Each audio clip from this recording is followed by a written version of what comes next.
Cyber ವಂಚಕರಿಗೆ ಸಹಾಯ ಮಾಡ್ತಾ ಇದ್ದ ಮೂವರು ಯುವಕರನ್ನ ಪೊಲೀಸರು ಬಂಧಿಸುವಲ್ಲಿ ಯಶಸ್ವಿಯಾಗಿದ್ದಾರೆ. ಬೆಳಗಾವಿ ಆರ್ಪಿಡಿ ಕ್ರಾಸ್ನ ಬಿಬಿಎ ಪದವೀಧರ ಸರ್ವೇಶ್ ಕಿಣಿ, ಕುವೆಂಪು ನಗರದ ಅನಿಲ್ ಕೊಲ್ಲಾಪುರ ಮತ್ತು ಗಣೇಶಪುರದ ರೋಹನ್ ಕಾಂಬ್ಳೆ ಬಂಧಿತ ಆರೋಪಿಗಳು. ಈ ಯುವಕರು ಫೇಕ್ ಖಾತೆ ಕ್ರಿಯೇಟ್ ಮಾಡಿ ವಂಚನೆ ಮಾಡ್ತಾ ಇದ್ರು. ಈ ಮೂವರ ವಿರುದ್ಧ ವಿವಿಧ ಠಾಣೆಯಲ್ಲಿ 27 ಕೇಸ್ ದಾಖಲಾಗಿತ್ತು. ಕಮಿಷನ್ ಆಸೆಗೆ ಬಿದ್ದು ಸೈಬರ್ ವಂಚಕರಿಗೆ ಸಾಥ್ ನೀಡಿದ ತಪ್ಪಿಗೆ ಈಗ ಯುವಕರು ಪೊಲೀಸ್ ಬಲೆಗೆ ಬಿದ್ದಿದ್ದಾರೆ. ಅನಿಲ್, ರೋಹನ್ಗೆ ಪರಿಚಯವಾಗಿದ್ದ ಸರ್ವೇಶ್ ಈ ಇಬ್ಬರಿಗೂ ಕಮಿಷನ್ ಹಣದ ಆಸೆ ತೋರಿಸಿ ಕರೆಂಟ್ ಅಕೌಂಟ್ ತೆರೆಯುವಂತೆ ಇಬ್ಬರಿಗೂ ಪ್ರಚೋದನೆ ನೀಡಿದ್ದ. ಅದರಂತೆ ಅವರು ಖಾತೆ ತೆರೆದು ಎಲ್ಲಾ ದಾಖಲಾತಿಗಳನ್ನ ಸರ್ವೇಶ್ ಕೈಗೆ ಕೊಟ್ಟರು. ಆತ ಅದನ್ನ ಸೈಬರ್ ವಂಚಕರ ಕೈ ಸೇರಿಸಿದ್ದ. ಅಮಾಯಕರಿಗೆ ಆಸೆ ತೋರಿಸಿ ಈ ಇಬ್ಬರ ಅಕೌಂಟಿಗೆ ಹಣ ವರ್ಗಾವಣೆ ಮಾಡಿಸ್ಕೊಳ್ತಾ ಇದ್ರು. ಬಳಿಕ ಆ ಹಣ ಬೇರೆ ಅಕೌಂಟಿಗೆ ವರ್ಗಾವಣೆಯಾಗ್ತಾ ಇತ್ತು. ಕೆಲವು ಬಾರಿ ಸೈಬರ್ ವಂಚಕರು ಹಣವನ್ನ ವಿಡ್ರಾ ಮಾಡಿಬಿಡ್ತಿದ್ರು. ಕೋಟಿ ವರ್ಗಾವಣೆಯಾದ್ರೆ 60,000 ಕಮಿಷನ್ ನೀಡೋ ಆಸೆಯನ್ನ ತೋರಿಸಿದ್ದು 10 ಕೋಟಿಗೂ ಅಧಿಕ ಹಣ ವರ್ಗಾಯಿಸಿರೋ ಶಂಕೆ ವ್ಯಕ್ತವಾಗಿದೆ. ಈ ಹಿನ್ನೆಲೆ ಮೂವರನ್ನ ಬಂಧಿಸಿ ಪೊಲೀಸರು ಚೆನ್ನೈಗೆ ಕರೆದೊಯ್ದಿದ್ದಾರೆ. ಬೆಳಗಾವಿ ಬೆನ್ನಲ್ಲೇ ಮಂಡ್ಯದಲ್ಲೂ ಡಿಜಿಟಲ್ ಅರೆಸ್ಟ್ ಕೇಸ್ ನಡೆದಿದೆ. ಬ್ಯಾಂಕ್ ರೀಜನಲ್ ಮ್ಯಾನೇಜರ್ಗೆ ಸೈಬರ್ ಕಳ್ಳರು ದೋಖಾ ಮಾಡಿದ್ದಾರೆ. ಡಿಜಿಟಲ್ ಅರೆಸ್ಟ್ ಜಾಲಕ್ಕೆ ಸಿಲುಕಿ ಬ್ಯಾಂಕ್ ಮ್ಯಾನೇಜರ್ 50 ಲಕ್ಷ ಕಳ್ಕೊಂಡಿದ್ದಾರೆ. ಮನಿ ಲಾಂಡರಿಂಗ್ ಬೆದರಿಕೆ ಕರೆ ನೆಪದಲ್ಲಿ ಸಿಬಿಐ ಆಫೀಸರ್ ಸೋಗಿನಲ್ಲಿ ವಿಡಿಯೋ ಕಾಲ್ ಮಾಡಿದ್ದಾರೆ. ನೀವು ಹವಾಲಾ ದಂಧೆಯಲ್ಲಿ ಭಾಗಿಯಾಗಿದ್ದೀರಿ ಅಂತ ಬೆದರಿಕೆ ಹಾಕಿದ್ದಾರೆ. ನಿಮ್ಮಿಂದ ಹಲವರಿಗೆ ಬೆದರಿಕೆ ಕರೆ ಹೋಗಿದೆ.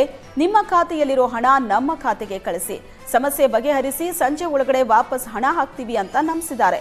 ಹಣ ಕಳಿಸೋವರೆಗೂ ವಿಡಿಯೋ ಕಾಲ್ನಲ್ಲಿ ಸೂಚನೆ ನೀಡುತ್ತಿದ್ದ ವಂಚಕರು ಖಾತೆಗೆ ಹಣ ಬರ್ತಾ ಇದ್ದಂತೆ 29 ಖಾತೆಗೆ ವರ್ಗಾವಣೆ ಮಾಡಿ ನಾಪತ್ತೆಯಾಗಿದ್ದಾರೆ. ಮಂಡ್ಯ ಸೆನ್ ಪೊಲೀಸ್ ಠಾಣೆಗೆ ವಂಚಿತ ಮಹಿಳೆ ದೂರು ನೀಡಿದ್ದು, ವರ್ಗಾವಣೆಯಾದ ಬ್ಯಾಂಕ್ ಖಾತೆಗಳ ಬೆನ್ನು ಬಿದ್ದಿದ್ದಾರೆ ಪೊಲೀಸರು. ರಾಜಸ್ಥಾನದಲ್ಲಿ 3 ಸೈಬರ್ ಕಳ್ಳರ ಬಂಧನ ಮಾಡಿದ್ದಾರೆ. ಗೋಪಾಲ್ ಬಿಷ್ಣೋಯಿ, ಮಹಿಪಾಲ್ ಬಿಷ್ಣೋಯಿ ಮತ್ತು ಜಿತೇಂದ್ರ ಸಿಂಗ್ ಅನ್ನೋರನ್ನ ಪೊಲೀಸರು ಅರೆಸ್ಟ್ ಮಾಡಿದ್ದಾರೆ. ಇನ್ಮುಂದೆ ಶಾಲಾ ಮಕ್ಕಳಿಗೆ ನಂದಿನಿ ಪೌಡರ್ ಬದಲು ಟೆಟ್ರಾ ಪ್ಯಾಕ್ನಲ್ಲಿ ನಂದಿನಿ ಹಾಲು ವಿತರಣೆಗೆ ಕೆಎಂಎಫ್ ನಿರ್ಧಾರ ಮಾಡಿದೆಯಂತೆ. ಮಕ್ಕಳಿಗೆ ಕೊಡ್ತಾ ಇರೋ ನಂದಿನಿ ಹಾಲಿನ ಪೌಡರ್ ಈಗ ಕಾಳಸಂತೆಯಲ್ಲಿ ಮಾರಾಟವಾಗ್ತಾ ಇದೆ. ಅದರ ಬದಲು ಇನ್ಮೇಲೆ ಶಾಲಾ ಮಕ್ಕಳಿಗೆ ನಂದಿನಿ ಹಾಲು ಪೂರೈಕೆ ಮಾಡು ಅಂತ ನಿರ್ಧರಿಸಲಾಗಿದೆಯಂತೆ. ಶೀಘ್ರದಲ್ಲೇ ಸಿಎಂ ಜೊತೆ ಚರ್ಚಿಸಿ ಅಂತಿಮ ನಿರ್ಧಾರ ಕೈಗೊಳ್ಳಲಿದ್ದು, ಚಾಕ್ಲೇಟ್, ಬಾದಾಮಿ ಸೇರಿದಂತೆ ವಿವಿಧ ಫ್ಲೇವರ್ ಹಾಲು ನೀಡೋದಕ್ಕೆ ಬಮೂಲ್ ಅಧ್ಯಕ್ಷ ಡಿಕೆ ಸುರೇಶ್ ಪ್ರಸ್ತಾಪ ಮಾಡಿದ್ದಾರೆ. ಶಿಕ್ಷಣ ಸಚಿವರ ಜೊತೆ ಚರ್ಚಿಸಿದ್ದು, ಸಚಿವರಿಂದಲೂ ಫ್ಲೇವರ್ಡ್ ಹಾಲು ವಿತರಣೆಗೆ ಒಪ್ಪಿಗೆ ದೊರೆತಿದೆ. ಮೊದಲು ಬೆಂಗಳೂರು ನಗರ, ಬೆಂಗಳೂರು ಗ್ರಾಮಾಂತರ, ರಾಮನಗರದಲ್ಲಿ ಪ್ರಯೋಗ ನಡೆಯಲಿದ್ದು, ಯೋಜನೆ ಸಕ್ಸಸ್ ಆದರೆ ರಾಜ್ಯವ್ಯಾಪಿ ವಿಸ್ತರಣೆ ಮಾಡಲಾಗುತ್ತೆ. ಗ್ರಾಹಕರ ನೆಚ್ಚಿನ ನಂದಿನಿ ತುಪ್ಪದ ಪ್ಯಾಕೆಟ್ ಈಗ ಮತ್ತಷ್ಟು ಕ್ವಾಲಿಟಿಯನ್ನ ಕಾಯ್ದುಕೊಂಡಿದೆ. ನಂದಿನಿ ಬ್ರ್ಯಾಂಡ್ ಗುಣಮಟ್ಟ ಕಾಯ್ದುಕೊಳ್ಳೋ ನಿಟ್ಟಿನಲ್ಲಿ ನಂದಿನಿ ಶುದ್ಧ ತುಪ್ಪ ಅನ್ನೋದನ್ನ ಇಂಗ್ಲಿಷ್ ಹಾಗೂ ಕನ್ನಡದಲ್ಲಿ ಹಾಲ್ಮಾರ್ಕ್ನಲ್ಲಿ ಮುದ್ರಿಸಲಾಗುತ್ತೆ. ಅಲ್ಲದೆ QR ಕೋಡ್ ಅನ್ನ ಸ್ಕ್ಯಾನ್ ಮಾಡಿದ್ರೆ ನಂದಿನಿ ತುಪ್ಪ ಎಲ್ಲಿ ತಯಾರಾಗಿದೆ, ಕ್ವಾಲಿಟಿ, ದರ ಇನ್ನಿತರ ಎಲ್ಲಾ ಮಾಹಿತಿ ಸಿಗಲಿದೆ. ಈ ಮೂಲಕ ನಂದಿನಿ ತನ್ನ ಗುಣಮಟ್ಟವನ್ನ ಕಾಯ್ದುಕೊಳ್ಳೋದಕ್ಕೆ ಕೆಎಂಎಫ್ ಹಲವು ವಿಭಿನ್ನ ಪ್ರಯತ್ನಗಳನ್ನ ಮಾಡ್ತಾ ಇದೆ. ಕಳಪೆ ಗುಣಮಟ್ಟದ ಫೇಕ್ ನಂದಿನಿ ತುಪ್ಪ ತಯಾರಕರಿಗೂ ಕೆಎಂಎಫ್ ಎಚ್ಚರಿಕೆ ನೀಡಿದ್ದು, ಗ್ರಾಹಕರಿಗೆ ಖುಷಿ ತಂದಿದೆ. ಒಂದು ಮಾಸ್ಟರ್ ಕೀ ಮೂಲಕ 24 ಆಕ್ಟಿವಾ ಸ್ಕೂಟರ್ ಕದ್ದ ಚಾಲಾಕಿ ಕಳ್ಳನೊಬ್ಬ ಸಿಕ್ಕಿಬಿದ್ದಿದ್ದಾನೆ. ರಾತ್ರಿ ವೇಳೆ ಕದಿತಾ ಇದ್ದ ಕಳ್ಳ ಹಗಲಲ್ಲಿ ಕೈಚಳಕ ತೋರಿಸೋದಕ್ಕೆ ಮುಂದಾದಾಗ ಬಲೆಗೆ ಬಿದ್ದಿದ್ದಾನೆ. ಮೈಸೂರಿನ ಸಯಾಜಿರಾವ್ ರಸ್ತೆಯಲ್ಲಿ ಸ್ಕೂಟರ್ ಕದಿಯುವಾಗ ಅಜ್ಮತುಲ್ಲಾ ಎಂಬಾತ ಪೊಲೀಸರ ಕೈಗೆ ಸಿಕ್ಬಿದ್ದಿದ್ದಾನೆ. ಸ್ಕೂಟರ್ ಮೇಲೆ ತುಂಬಾ ಹೊತ್ತು ಕೂತು ಯಾರೂ ಬಾರದ್ದನ್ನ ಗಮನಿಸಿ ಆ ಸ್ಕೂಟರ್ ಅನ್ನ ಕದೀತಾ ಇದ್ದ. ಮಾಸ್ಟರ್ ಕೀ ಮೂಲಕವೇ ಸ್ಕೂಟರ್ ಕದ್ದು ಪರಾರಿಯಾಗ್ತಿದ್ದ.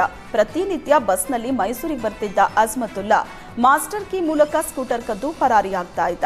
ಅಜ್ಮತುಲ್ಲಾ ಚಾಮರಾಜನಗರ ಜಿಲ್ಲೆ ಗಾಳಿಪುರ ನಿವಾಸಿಯಾಗಿದ್ದು, 7 ತಿಂಗಳಲ್ಲಿ ಬರೋಬ್ಬರಿ 24 ಹೋಂಡಾ ಆಕ್ಟಿವಾ ಕದ್ದಿದ್ದ. ಮೈಸೂರು ನಗರ ವ್ಯಾಪ್ತಿಯಲ್ಲೇ 13 ಲಕ್ಷ ಮೌಲ್ಯದ 24 ದ್ವಿಚಕ್ರ ವಾಹನವನ್ನ ಕದ್ದಿದ್ದ. ಕದ್ದ ಬೈಕ್ಗಳನ್ನ ಸೀಸ್ ಮಾಡಿರೋ ವಾಹನ ಅಂತ ಸುಳ್ಳು ಹೇಳಿ ಕೇವಲ 6-7 ಸಾವಿರಕ್ಕೆ ಮಾರಾಟ ಮಾಡ್ತಿದ್ದ.